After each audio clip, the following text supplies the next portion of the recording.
Hola, muy buenas. Yo me llamo Rocío y soy estudiante de Psicología de la UNED. Hoy estoy con la asignatura de Pensamiento. El tema 1 no se estudia, el 2 es muy difícil y voy a empezar por el 3, que es muy aconsejable. El 3 es la inducción categórica y siempre me pedís resúmenes y esquemas míos. ¿Qué pasa? Que yo los hago así, sucio, los marco, los rodeo, ¿vale? No están bien, no los paso a ordenador tampoco, entonces no me sirve. Espero que veáis bien, ¿vale? Voy a enseñaros cómo estudio, cuál es mi método de estudio, y así a la vez también podéis estudiar conmigo este tema, ¿vale? Si me equivoco en algo me lo podéis decir para ayudarme, porque estamos aquí para ayudarnos conjuntamente. Y vamos a empezar, ¿vale? Es la segunda vez que grabo este puto vídeo, perdón por la palabra, pero antes me he equivocado. Y aparte Michi, mi coneja, se ha metido 3000 veces por medio. O sea, digo, mira, mejor después del vídeo que acaba de terminar de hacer, se está bebiendo mi café. Vale, otra vez. Entonces, mira, digo, voy a empezarlo otra vez, ¿vale? Para no liarla. Para no liarla. Ok. Muy bien, empezamos. Introducción. Nos dice que la inducción categórica, ¿qué es, no? Pues es lo que te preguntan, de lo que va el tema, ¿no? Inducción categórica.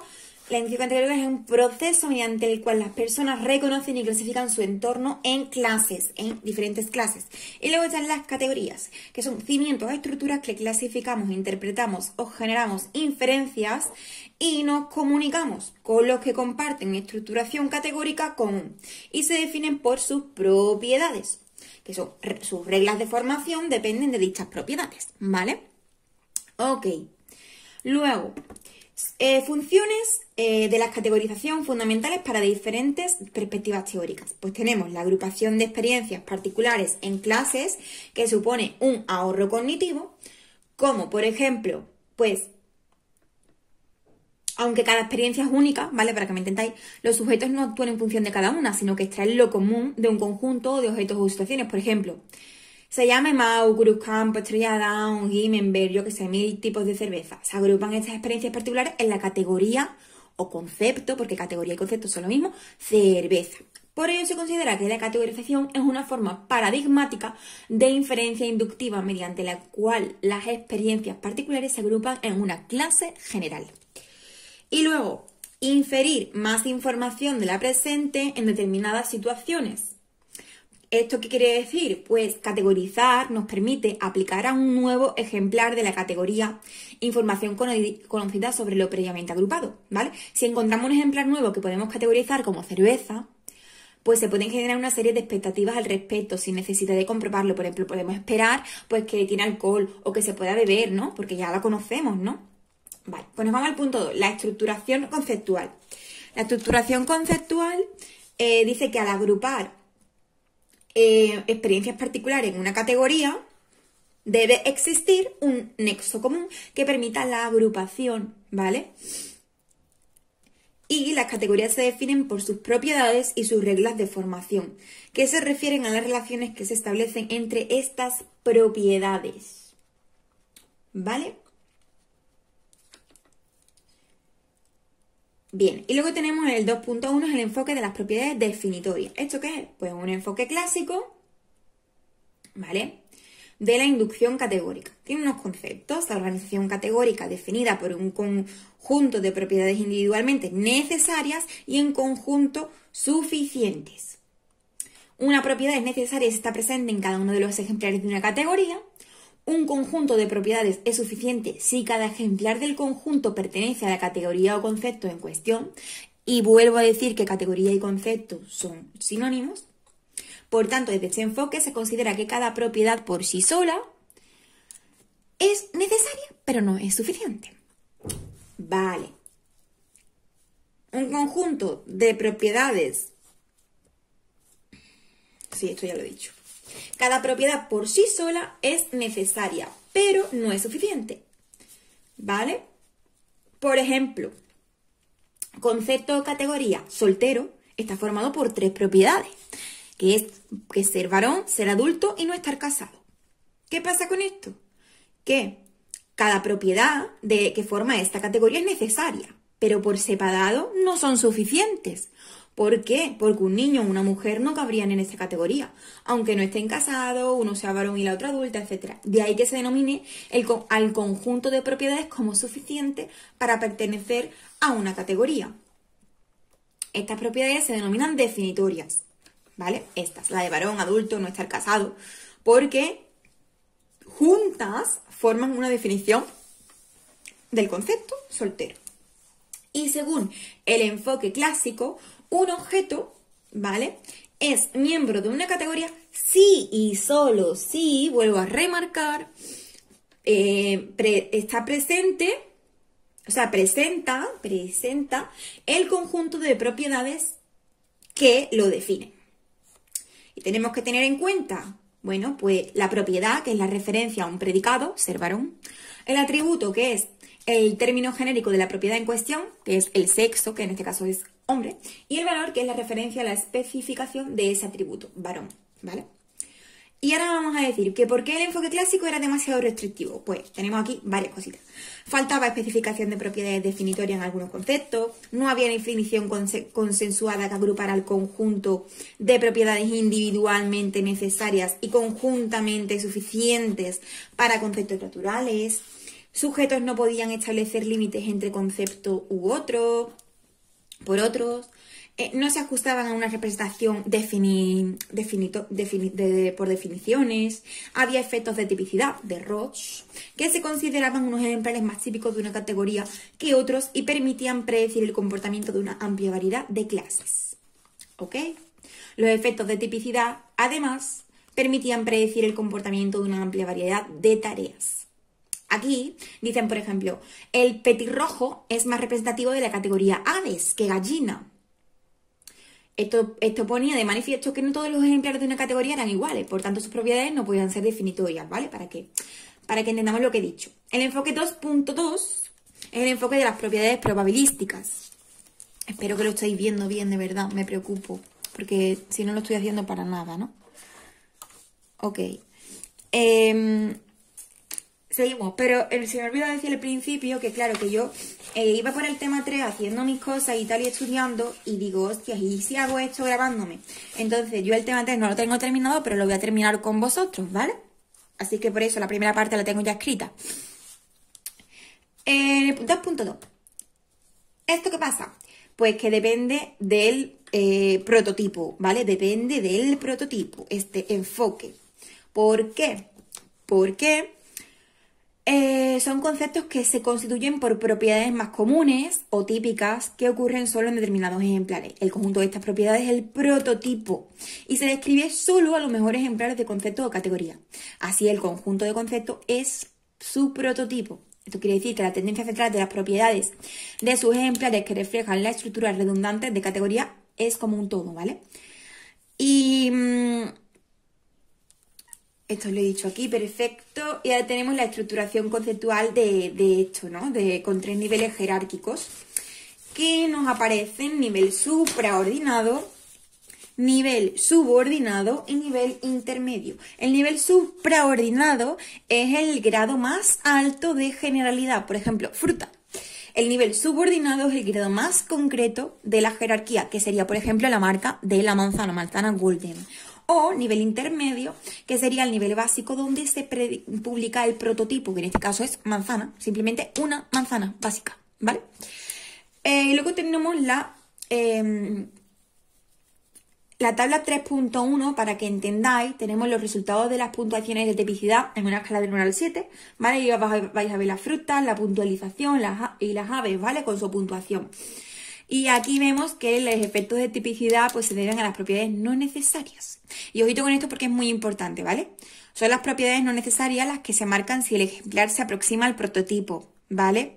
En la tabla 3.2, por ejemplo, pues tenemos ejemplos en orden decreciente de tipicidad con propiedades que sujetos dieron a ejemplares que les representaban tener plumas, que es propiedad necesaria, ya que está asignada a 10 aves, ¿vale? Esto lo veis perfectamente en la tabla 3.2.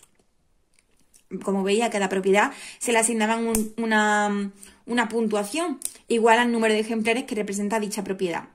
Por ejemplo, un 10 en el caso de las plumas y 7 en el caso de que vuela, y así sucesivamente. Roche y Mervis dijeron que la suma de estas puntuaciones es la puntuación de un parecido familiar.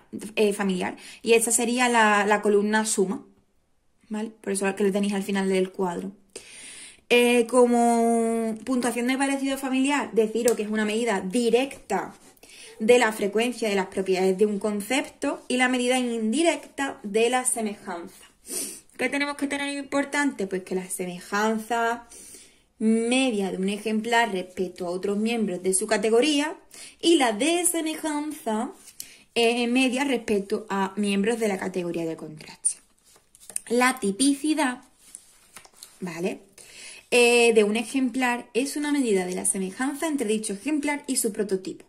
El parecido familiar es la base del grado de tipicidad y la categoría se define por el parecido familiar entre sus miembros, ¿vale?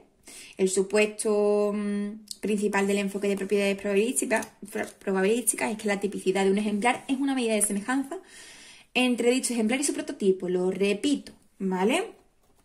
Ok, y ahora tenemos unas críticas, ¿vale? Antes de pasar al enfoque 2.3, que simplemente es la determinación de la semejanza, que ya la vemos más adelante, los resultados de los efectos de tipicidad, que dependen del criterio de semejanza y de las categorías particulares elegidas, y de los ejemplares a prueba. Por ejemplo, una naranja, ¿vale? Mira, es que la había dibujado.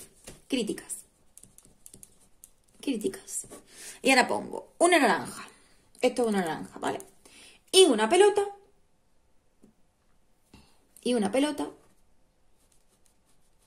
Son categorías diferentes, pero más semejantes en forma que naranja y plátano, pertenecientes ambas a categoría fruta. ¿Lo entendéis o no? Al final estas dos son diferentes, pero son mucho más semejantes si hablamos de una naranja y de un plátano, porque es de la misma categoría fruta, aunque tengan la misma forma. Ok, luego dice Roche y Chauvin que el contexto influye en el prototipo. Por ejemplo, el prototipo ave varía en contextos como el pájaro voló sobre el mar. Una gaviota, por ejemplo, ¿no? Y el cazador disparó al pájaro, perdiz, para que lo podáis entender. Vale, ¿qué más deciros? El tema de los modelos mixtos, ¿vale? Que no lo he puesto tampoco aquí. Que son sujetos. Es como, los modelos mixtos como que intentan asumir coexistencia de propiedades definitorias y probabilísticas. Son sujetos que cuentan con ambos tipos de propiedades definitorias, diagnósticas y probabilísticas, o sea, definitoria y probabilística.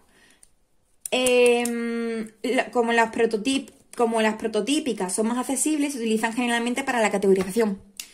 El prototipo como heurístico va mediante el cual se utilizan las propiedades necesarias. Y luego las propiedades diagnósticas pues se usan como en casos especiales. Por ejemplo, al categorizar ballenas como un mamífero. Vale, nos vamos al 2.3. El enfoque de los ejemplares. El enfoque de los ejemplares es un concepto, es un conjunto de casos concretos. La idea central del enfoque de los ejemplares es que no se asume un único prototipo al comparar ejemplares, sino que la categorización es función de la semejanza entre ejemplar y todos los miembros de la categoría. Y tenemos unas ventajas de este enfoque, que se pueden utilizar varias representaciones dependiendo del criterio de semejanza y ejemplares representados, y que permite utilizar y relacionar toda la información representada y gran flexibilidad a la categorización. ¿Vale? Barsalou dice que la categorización ha de ser suficientemente flexible como para explicar la agrupación temporal. Algunos conceptos se generan solo en un contexto muy determinado como ejemplares que en otros contextos pertenecerían a otras categorías. Barsalou los denomina conceptos dirigidos por metas que pueden representar efectos de tipicidad. ¿Vale? Y, por ejemplo, ¿vale? Para que me entendáis, aunque la base de esos efectos es cualitativamente distinta, hay un ejemplo que es que si pedimos a un sujeto que enumere objetos de su casa que salvaría de un incendio, en ese concepto se formaría temporalmente una nueva categoría, joyas, cuadros, documentos. En este caso, el parecido familiar no predice la tipicidad, porque la tipicidad estará determinada por el peso y las propiedades en el contexto en el que ocurren, ¿vale? Para que lo vayamos entendiendo. Al final podemos categorizarla en lo que nosotros queramos. Nos vamos al punto 3, la combinación de conceptos. Vale, la información conceptual se combina para producir conceptos complejos, como sofá-cama, que son dos sustantivos, ¿no? O sangre azul, pues es un sustantivo o es un adjetivo. O mujer muy alta, sustantivo, adverbio, adjetivo. Composicionalidad del pensamiento. ¿Esto qué es? Pues la capacidad infinita, vamos a dibujar ahí un infinito, de conceptos complejos a partir de una base conceptual finita. ¿Ok? Muy bien. 3.1. Modelo de modificación selectiva.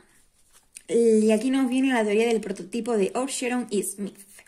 Es el efecto de conjunción que dice que los compuestos tienen mayor puntuación de tipicidad que los compuestos simples. Por ejemplo, sangre azul es incompatible, porque es más alto que, es más alto que sangre.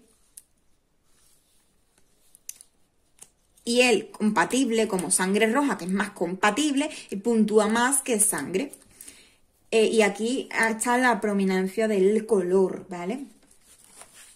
Para que lo vayamos entendiendo con ejemplos. Y el procedimiento para la combinación conceptual dice que cada constituyente del concepto compuesto desempeña un papel distinto y asimétrico. No es lo mismo sofá-cama, que el sofá sirve de cama, que cama-sofá, que la cama sirve de sofá. No es lo mismo, ¿vale? Luego,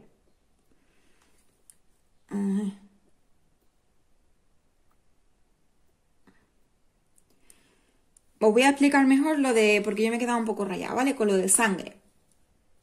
Y como yo me quedé rayada, me tengo que poner a explicarme a mí misma. Entonces, el tema de la sangre. Vamos a ver.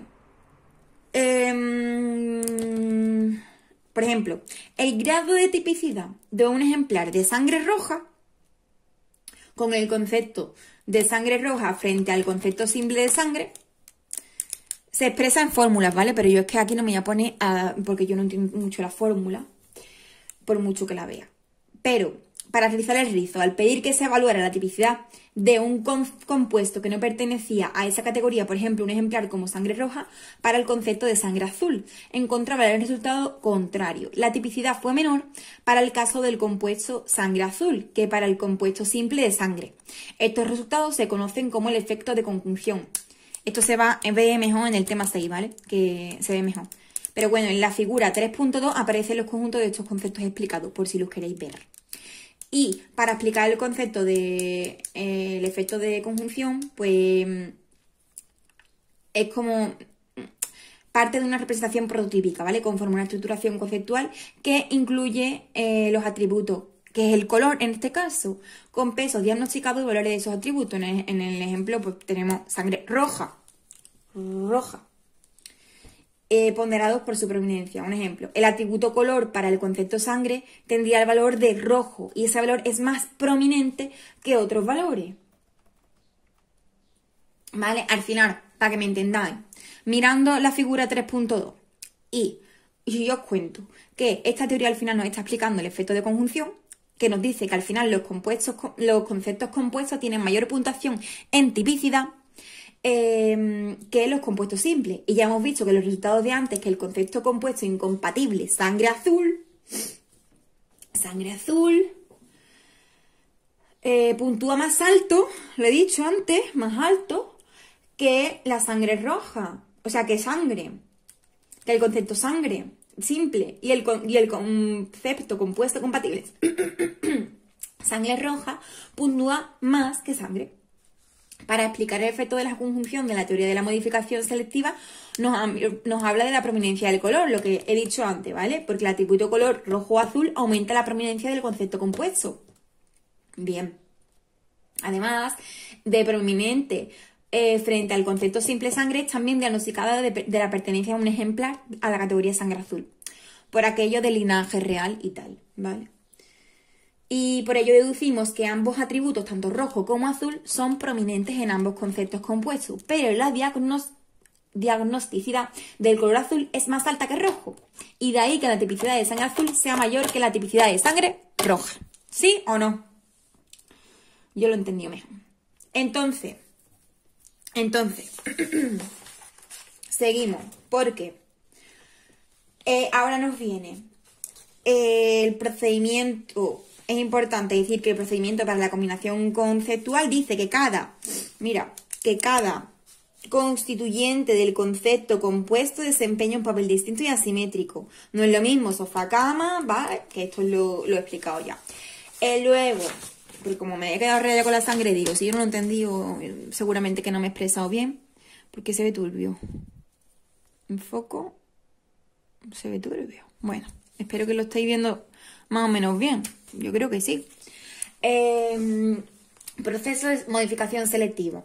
Primero, identificamos, ¿vale? Primero identificamos el concepto que desempeña la función de... Y después el concepto que desempeña la función del adjetivo. Primero la del sustantivo y después la del adjetivo. Durante la combinación conceptual se seleccionan las propiedades en correspondencia entre ambos conceptos, que adquieran mayor prominencia y valor diagnóstico. En este caso, por ejemplo, sabemos que la cama sirve para dormir y esto pues se hace de adjetivo. Luego sabemos que el cómputo de tipicidad se usa la regla de contraste de Tversky. Esto es la semejanza con propiedades no compartidas y comunes entre ejemplar y prototipo. La semejanza es la función creciente de las propiedades comunes del prototipo y ejemplar de la función decreciente de propiedades no compartidas entre ambos. Y tenemos unas limitaciones. Estas limitaciones del modelo de modificación selectiva, pues que es simple y limitado, que tenemos lo del tema de sustantivo adjetivo, la combinación conceptual se ajusta a la intersección de ambos y solo trata adjetivos simples que afectan a la propiedad del prototipo y también que asume a los atributos que son independientes. Ok. 3.2. Modelo de especialización conceptual, ¿vale? Esto es una representación por esquemas con variables y valores donde el concepto adjetivo especifica los valores y propiedades del concepto sustantivo. Entonces, considera la combinación conceptual como progreso guiado por el conocimiento. Y aquí está Cohen y Murphy, que dicen que los conceptos simples son esquemas y los conceptos compuestos hay un compuesto principal y otro que lo modifica. Uno principal y otro que lo modifica. Hay dos. Es que me pongo así a estudiar porque si no, porque si no me aburro, ¿sabes? Conmigo misma. Entonces, hay unas semejanzas entre el modelo de modificación selectiva y el modelo de especialización conceptual. Y es que ambos asumen asimetría en la combinación conceptual y que hay una representación de conceptos y cómo esta se modifica en los conceptos compuestos. No lo he entendido ni yo. Entonces, sí, vamos a ver que hay una representación de conceptos como esta y se modifica con los conceptos compuestos, ya está. Y luego tenemos, ¿veis? Ya no me ha dado tiempo a hacer más nada y ahora sí que lo hacemos juntos. Estudiemos juntos. Y nos seguimos, hemos dicho las semejanzas y ahora vamos a decir las diferencias, ¿vale? Ahora sí me pongo 100% fuera. 23 minutos, espero que no se me corte. Vale. Diferencias. A ver, las diferencias son al final entre el modelo de modificación selectiva y el modelo de especialización conceptual, ¿vale? Al final nos dice que para el modelo de especialización conceptual este proceso no es posible sin acceder a la base de conocimientos que tiene el sujeto. ¿Qué pongo? Es importante que se decide la variable como la variable más apropiada para el proceso de especialización y se amplía y refina el nuevo concepto. Es decir, si seguimos el ejemplo de sangre azul, vemos que el valor azul, ¿vale? Al final es como azul para el atributo color, no solo se pondera en prominencia y diagnosticidad, sino que si lo ponemos en relación con nuestro conocimiento sobre el lenguaje figurado, el concepto compuesto sangre azul se completará porque azul no hace referencia al color, sino a propiedades atributivas como es el linaje real, ¿sabes? Nuestro pensamiento de sangre azul realmente es de sangre de reyes.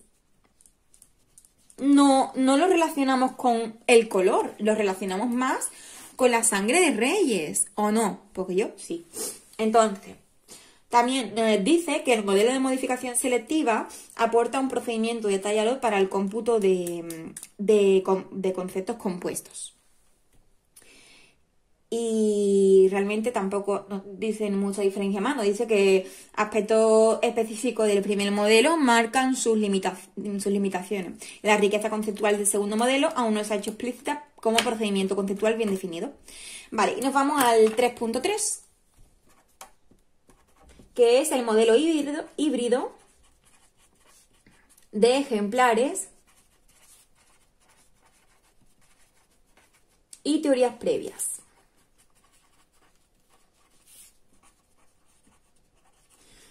¿Esto qué hace? Pues combina representación de ejemplares y conocimiento del mundo para explicar la relación entre propiedades de un concepto, fluctuaciones en el contexto y variaciones del valor crítico de la misma propiedad. Aquí nos dice Medin y Schoven, ¿vale? Medin y Schoven proponen un modelo híbrido que conjuga la representación de ejemplares y el conocimiento del mundo. Esto es lo que dice, ¿vale? Representación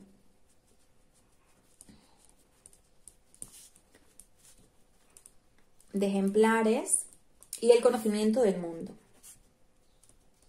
Es que así hago yo mis esquemas y mis resúmenes y así estudio, ¿sabes? Entonces yo esto no lo puedo compartir. Para que me creáis, ¿sabes? Cuando no quiero compartir mi... Después... En ese enfoque hay unos conceptos que presentan estructuración interna rica en el número de relaciones. Rica en el número de relaciones que se establecen entre sus propiedades. Es una limitación más seria del modelo de modificación selectiva, ya que hemos visto que la relación entre propiedades de un concepto varía en función del contexto y el papel que desempeña en función determinada su valor crítico para el concepto.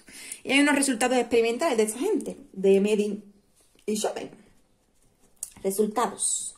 Esto es muy fácil. Resultados. El resultado son el cambio de valor de una propiedad del concepto. El cambio de valor. Que provocaba también el cambio en los valores de las propiedades relacionadas. Esto se encontró una interacción entre las dimensiones de tipo material y tamaño. Y esta se reflejó en los juicios de tipicidad. Entonces yo pongo que se refleja, porque esto es importante, en los juicios de tipicidad.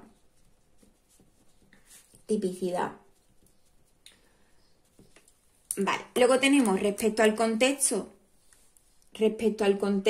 pues ponemos contexto y ahora ponemos que el patrón de semejanza varía. ¿Por qué varía? Porque varía en función del sustantivo sobre el que se aplican los adjetivos.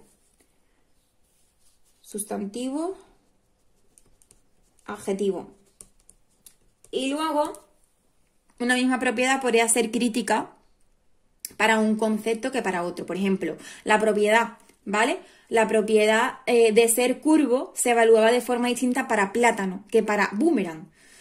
Los sujetos consideran que un plátano no curvo es más típico del concepto simple plátano y que un boomerang no curvo del concepto boomerang, por ejemplo, ¿vale? O sea, estos resultados mostraban que la estructuración conceptual, esto es importante, la estructuración conceptual nos dice que era más que el cómputo de pesos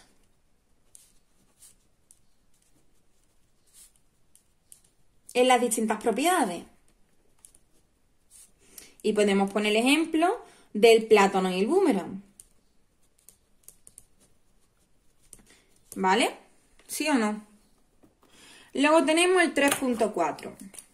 3.4. Si yo tengo la letra fatal con esto de que estudio así rápido y tal, con vosotros aquí delante y con el aparato que tengo para que no se me vea, peor.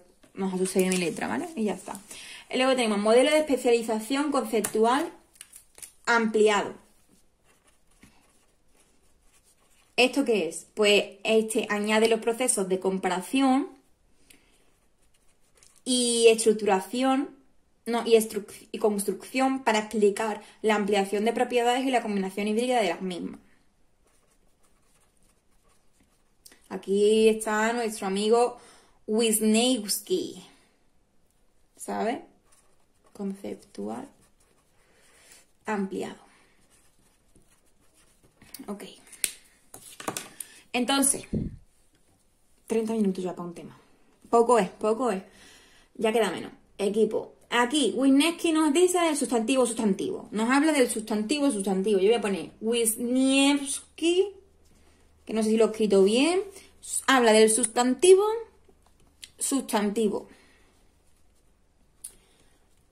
Son conceptos que se pueden combinar, que dice que la relación entre concepto base y el concepto es el que lo modifica, que por una o más propiedades que se aplican sobre el concepto base.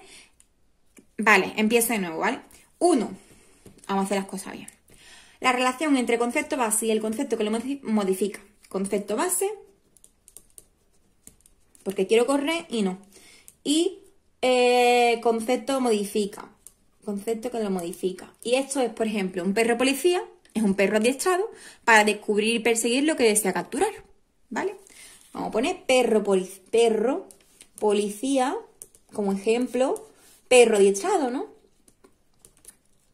2. Tenemos por una o más propiedades que se aplican sobre el concepto base, por ejemplo, una o más propiedades. Concepto base.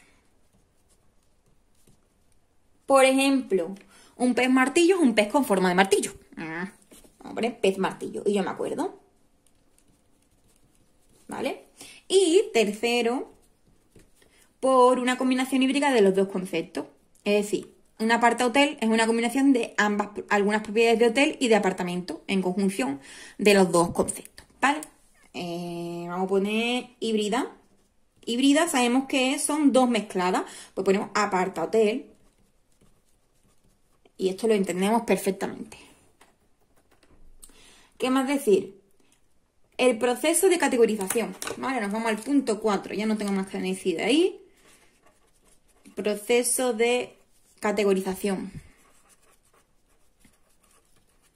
Sabadito de estudio. ¿Qué vamos a hacerle? Pues eso es un principio de semejanza que subyace a la explicación de la organización conceptual, ¿vale?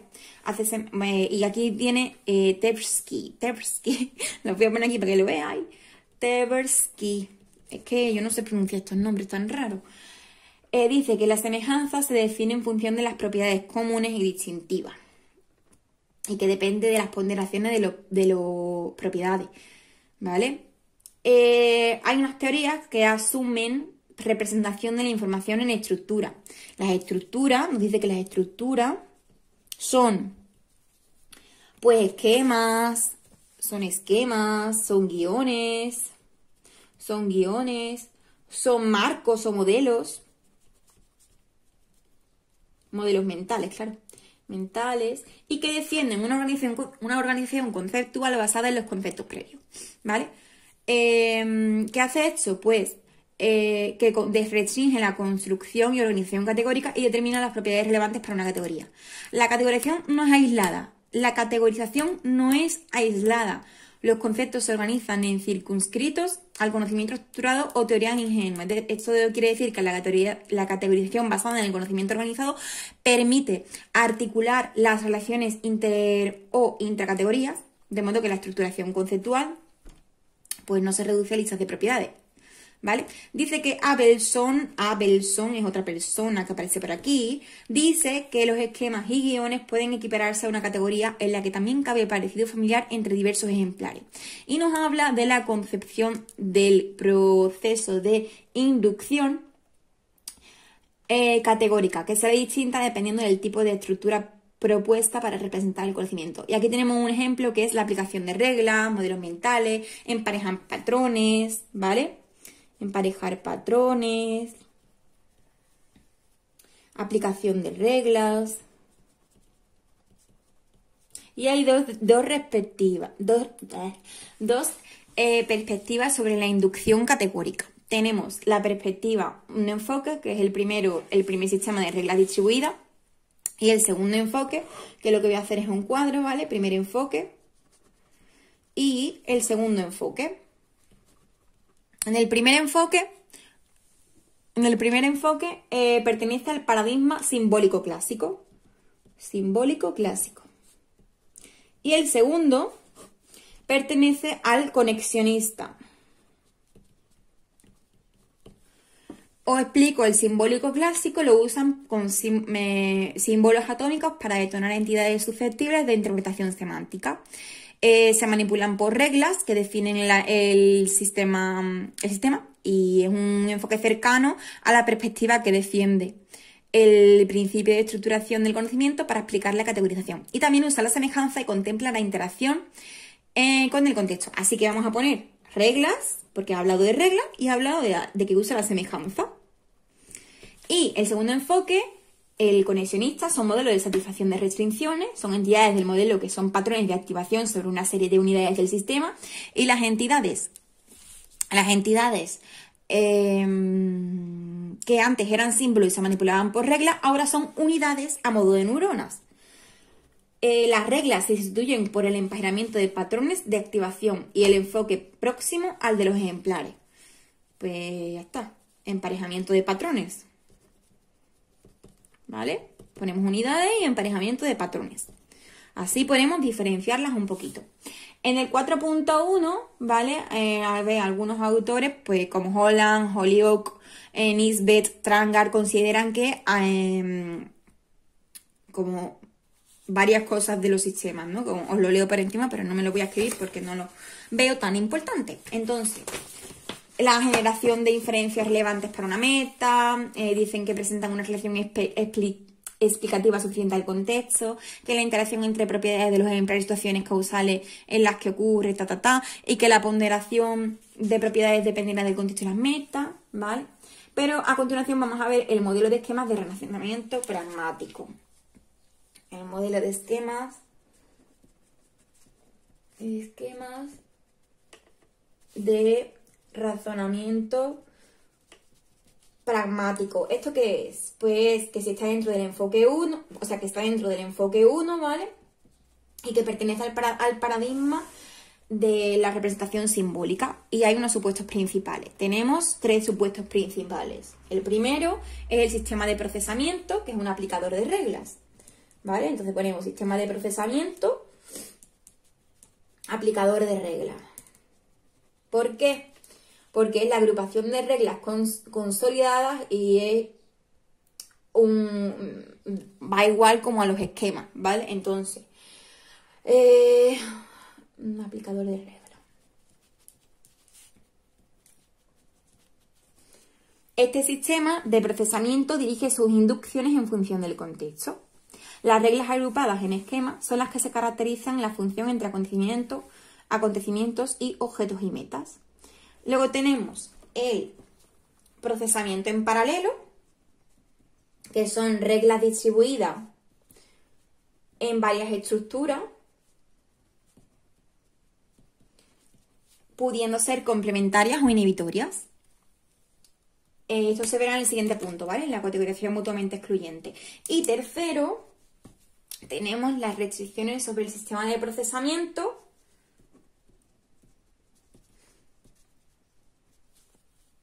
que viene determinada por el contexto y el propio sistema. Y se impondrán sobre el mecanismo de procesamiento a fin de efectuar ponderaciones, ¿vale? Restricciones sistema de procesamiento. Así lo voy entendiendo yo, ¿vale? Yo es que me hago como esquema resumen, ¿vale? Pero no me lo escribo todo tampoco. Este enfoque busca combinar 2 aspectos clave: flexibilidad y organización. Importante, flexibilidad y organización. ¿Qué es la flexibilidad? La flexibilidad es Es decir, se fundamenta en el procesamiento en paralelo, ¿vale? Y si son reglas, si las reglas son efectivas, se ponderan. Si no son efectivas, se modifican o eliminan. Si efectivas, ponderan. Si no, se eliminan. Y la organización de conceptos y procedimientos está representada por agrupaciones de reglas interrelacionadas con condiciones y acciones que se solapan. Por ejemplo, los sistemas de producción de Newell y Simon que decíamos antes, ¿vale? La actividad de un sistema de producción de condición-acción se puede describir en términos en ciclo y hay 3 pasos. Primer paso, emparejamiento de hechos. Ya está aquí mi coneja. Primer paso, Michi, por favor, venga. Primer paso es el emparejamiento de hechos. Emparejamiento de hechos y reglas. Para determinar qué reglas satisfacen las condiciones, ¿vale? Luego tenemos la selección de un subconjunto de reglas emparejadas para ser ejecutadas y luego tenemos la ejecución. ¿La ejecución de qué? Pues la ejecución de las reglas seleccionadas para llevar a cabo las acciones específicas. Las reglas de un sistema de producción están a su vez organizadas en función de los patrones de acción. Tenemos la organización. Hay 2 organizaciones, 2 tipos. La implícita, organización, aquí hacemos así, implícita y explícita. La implícita nos dice que si la acción consecuencia de una regla satisface la condición de una segunda regla, entonces la ejecución de la primera conducirá a la segunda, y la explícita es la conexión entre reglas, es directa. Esta es directa y la otra una depende de la otra. ¿Vale? Las reglas que se activan conjuntamente quedan conectadas y forman un conjunto de reglas interrelacionadas. Luego, el 4.1.1 tampoco es nada del otro mundo, pero lo vamos a poner. 4.1.1. Esto es la descripción del proceso de inducción categórica. Y aquí os voy a decir que da lugar a una acción. Simplemente. Un proceso de inducción.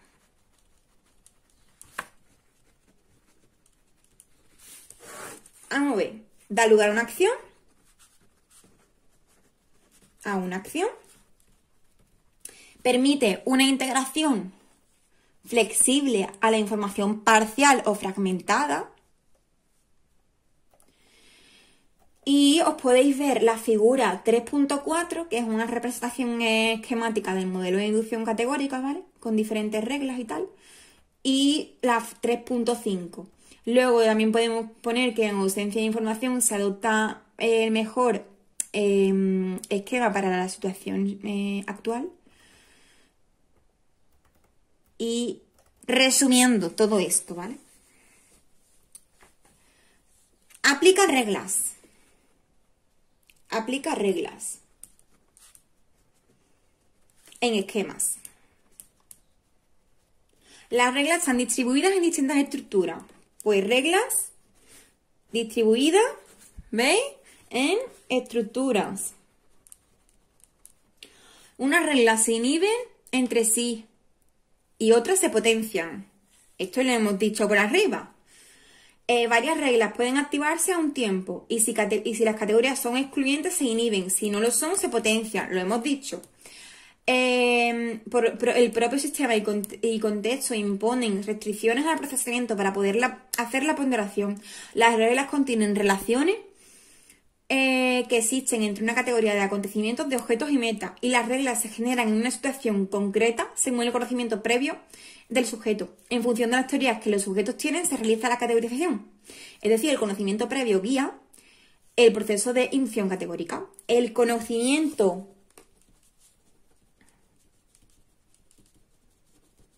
previo guía, mira, guía, con este hilo guía la inducción categórica.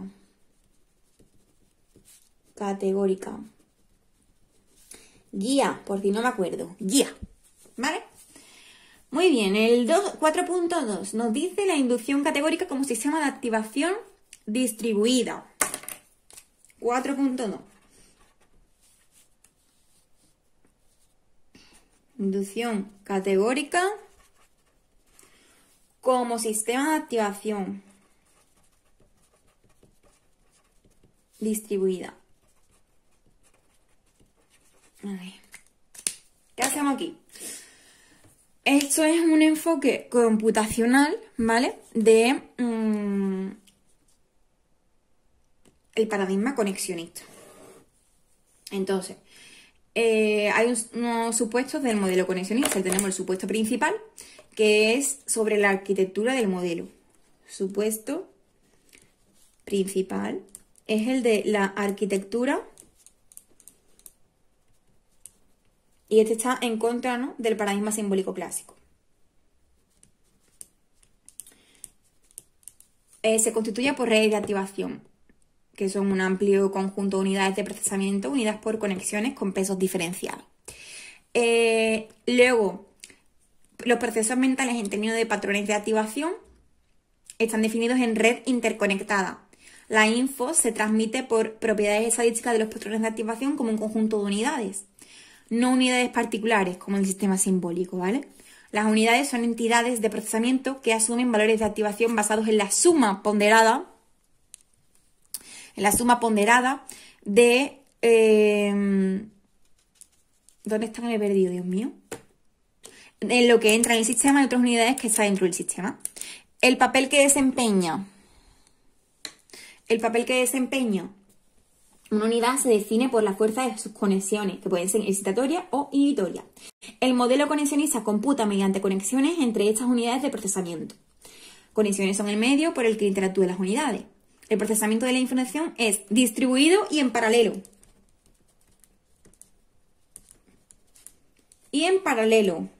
¿Esto qué es? El modelo PDP.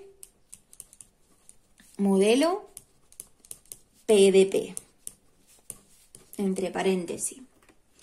El procesamiento es realmente activo en el sentido que da lugar a más procesamiento. El conocimiento adopta forma de una red que satisface estas transiciones impuestas por el contexto. Muy bien, el 4.2.1 es la descripción del proceso de inducción categórica, ¿vale? 4.2.1 y vamos a ver la tabla 3.3, ¿vale? Buscarme la tabla 3.3 y la tabla 3.4. No sé deciros la página que está, pero os metéis en el tema y lo podéis ver perfectamente, ¿sabes? Voy a ir buscándomela del proceso.